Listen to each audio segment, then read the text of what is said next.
Hello, I welcome you all once again to my channel Explore Education. I am Dr. Rashmi Singh, Assistant Professor, Department of Education, SS Khanna Girls Degree College, University of Allahabad. In this time, I am going to discuss with you a new topic in your new syllabus of educational philosophy, that is dialectic. Okay, so let's learn what is dialectic.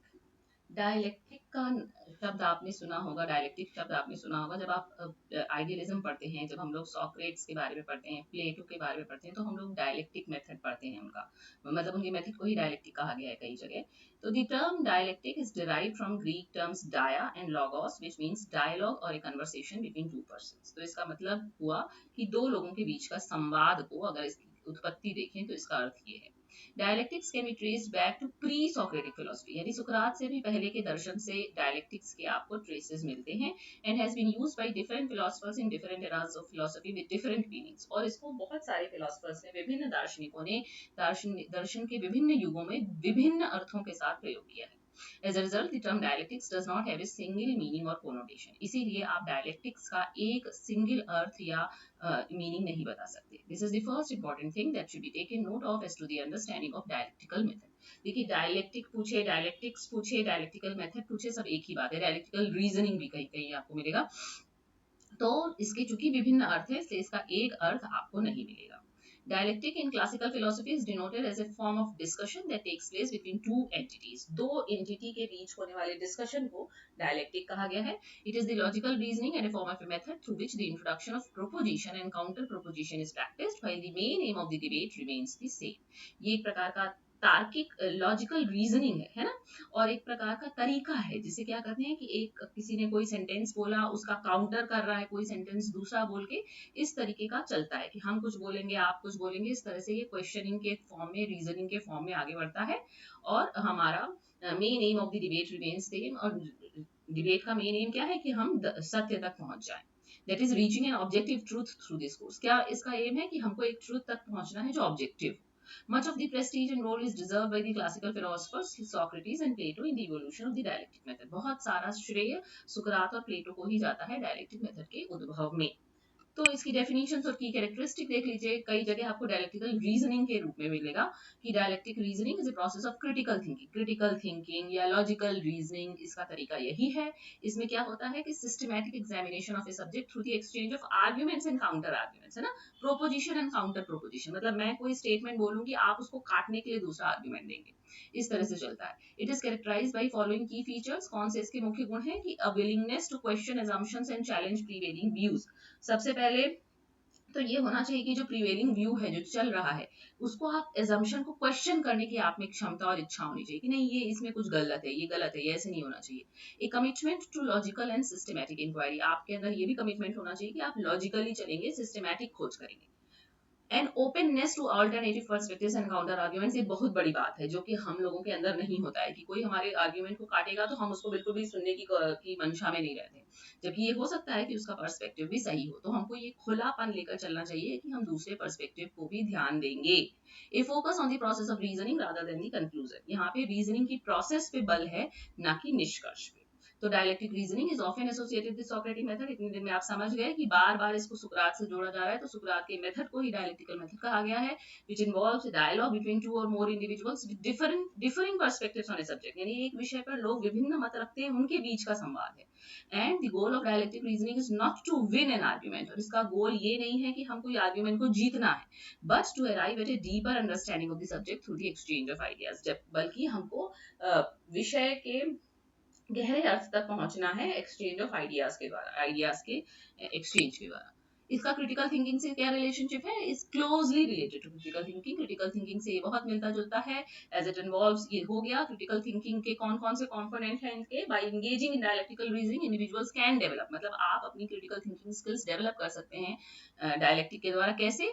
Identify and challenge assumptions, analyze and evaluate arguments, consider alternative perspectives और develop well supported conclusions। ये वही बात है जो अभी हो रही थी, वहीं से निकल के आया कि assumption को पहले आइडेंटिफाई कीजिए, उसको चैलेंज कीजिए, फिर जो आर्ग्यूमेंट्स मिल रहे हैं उसको आप विश्लेषण कीजिए, मूल्यांकन कीजिए, दूसरे के पर्सपेक्टिव को भी कंसीडर कीजिए, और फिर जो कंक्लूजन पे पहुंचे वहां पे सपोर्टेड कंक्लूजन को डेवलप कीजिए।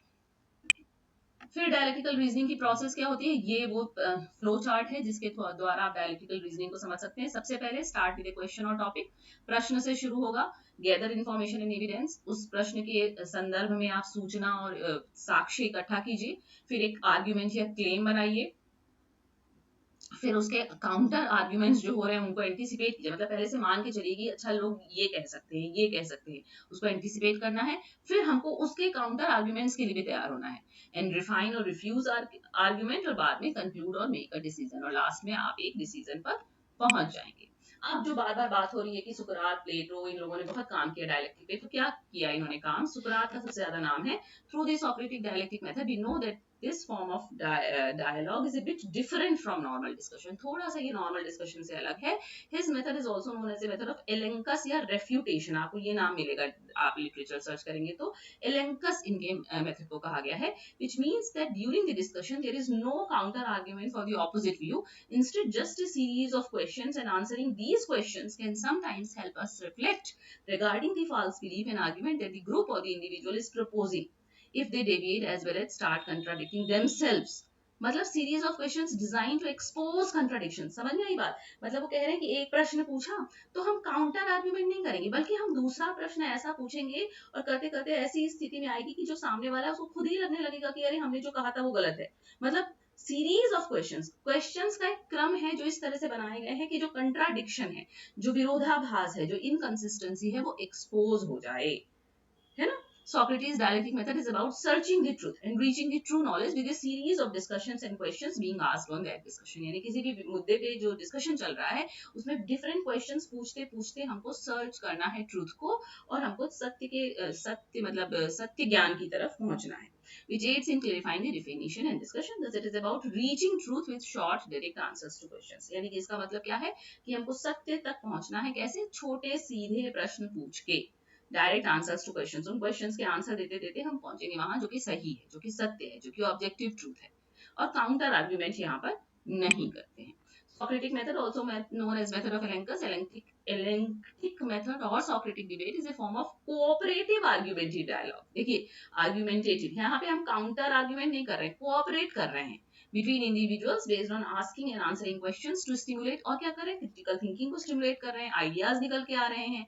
It is a dialectical method involving a discussion in which the defense of one point of view is questioned। यानी कि एक आदमी का जो व्यू है उसको हमें क्वेश्चन करना है। One participant may lead another to contradict themselves in some way, thus weakening the defender's point।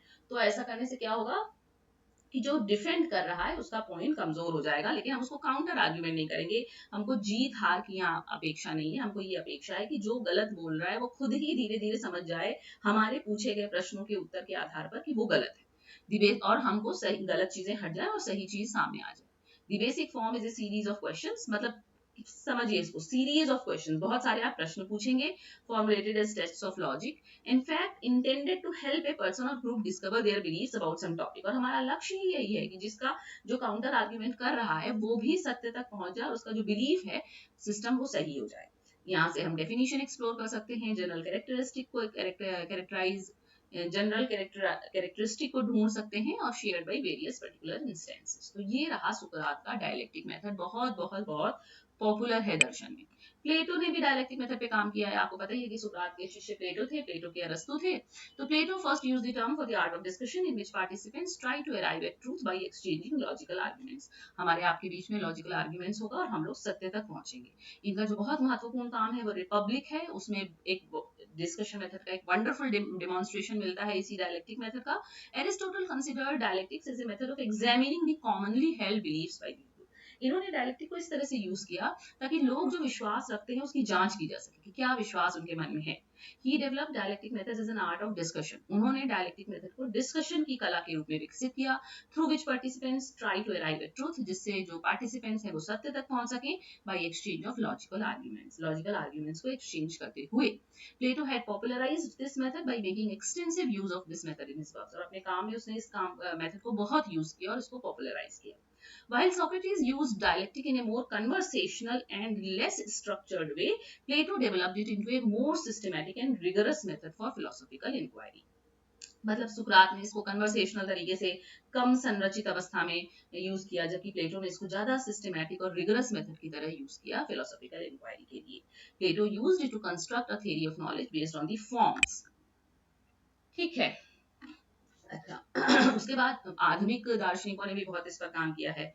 After Greek philosophers, it was German idealist thinkers who worked on dialectic method in an apperceptive fashion, while Kant used dialectics as a principle of self-contradiction. अपने आप को ही contradict करने के लिए कांत ने use किया, fishes ने use किया, है ना। Fishes made use of it to explain his evolution of self-consciousness and for the first time used thesis, antithesis, synthesis, triode। ये बहुत पॉपुलर है, फिलोसफी के बच्चे जानते हैं, वाद संवाद बाद थीसिस, उसका एंटी थीसिस, और बाद में हम सिंथेसिस करके चीजें निकाल देंगे। शेलिंग ने डायलेक्टिक्स को यूज किया, हीगल ने यूज किया, है ना। Hegel system has many similarities with that of Adishankar whose doctrine of Brahma also captures the phenomenon। मतलब बहुत सारे दार्शनिकों ने अपने अपने तरीके से डायलेक्टिक को यूज किया है, उसके अर्थ बताए हैं। इसीलिए शुरू में ही कह दिया गया कि डायलेक्टिक को एक अर्थ आप नहीं निकाल सकते, लेकिन फिर भी एक लॉजिकल रीजनिंग है, क्रिटिकल थिंकिंग है, क्वेश्चंस के थ्रू आप ट्रूथ तक पहुंचते हैं, ये सारी बातें हैं। तो कुछ की टर्म्स, डायलेक्टिक का क्या मतलब हुआ, formal system of reasoning that arrives at the truth by the exchange of logical arguments. हम और आप दोनों तर्क करेंगे और तर्क से हम लोग सही बात तक पहुंचेंगे, और हमारा आपका उद्देश्य ये नहीं होगा कि मैं जीत जाऊं आप हार जाएं, बल्कि ये कि जो गलत है वो अपने आप को स्वीकार कर ले, मेरे दिए गए उत्तरों के आधार पर खुद ही समझ जाए कि हाँ ये चीज गलत थी। negation involves the resolution of a dialectical contradiction which transforms or resolves a thing। यानी कि चीजें सुलझ जाएं, संभल जाएं, है ना, while also maintaining some similarity or continuity with the previous thing, situation or process in other respects। तो negation एक टर्म यूज होता है की टर्म में, जहाँ रिजॉल्व हो जाती हैं चीजें, जो कंट्राडिक्शन है वो दूर हो जाता है। और थीसिस, एंटीथीसिस और synthesis, the thesis is an intellectual proposition. हम कोई बात कह रहे हैं, जैसे कि सूरज पूर्व में उगता है, ये तो यूनिवर्सल ट्रूथ हो गया, कोई इंटेलेक्चुअल प्रोपोजिशन, कोई ऐसी बात बौद्धिक सत्य हम आपसे शेयर कर रहे हैं। Antithesis is a reaction to the proposition, लेकिन उसके विरोध में आप कुछ बोलेंगे, वो एंटीथीसिस है। और सिंथेसिस कब होगी, जब कॉन्फ्लिक्ट रिजॉल्व हो जाएगा और ट्रूथ सामने आ जाएगा, एक नया प्रोपोजिशन बन जाएगा। तो ये थीसिस, एंटीथीसिस और सिंथेसिस चलता है। और quantitative change and qualitative change, it's part of the continuity discontinuity issue. A quantitative change is a change in numbers, और qualitative change is a change in quality. हम जानते हैं जब परिमाण में, अंकों में अंतर आएगा तो परिमाणात्मक परिवर्तन है, और जब उसकी गुण में अंतर आएगा तो वो गुणात्मक परिवर्तन है। तो ये बिल्कुल, ये सब नया है, ये सब फिलोसफी के स्टूडेंट्स के लिए रहता है, ये इस बार नया आपके कोर्स में एंट्री है। तो थोड़ा थोड़ा हम लोग जाने, डायलेक्टिक बहुत बड़ा है, बहुत बहुत बहुत गहन है, लेकिन हम इतना जान लें कि लॉजिकल रीजनिंग है, क्रिटिकल थिंकिंग है, सीरीज ऑफ क्वेश्चन से, लॉजिकल आर्ग्यूमेंट के एक्सचेंज से हम ट्रुथ तक पहुंचते हैं। किसने किसने काम किया है, सुकरात का है, प्लेटो का है, बहुत से लोगों का है, इतना जान लें। Okay, so thank you, and don't forget to like and subscribe my channel explore education.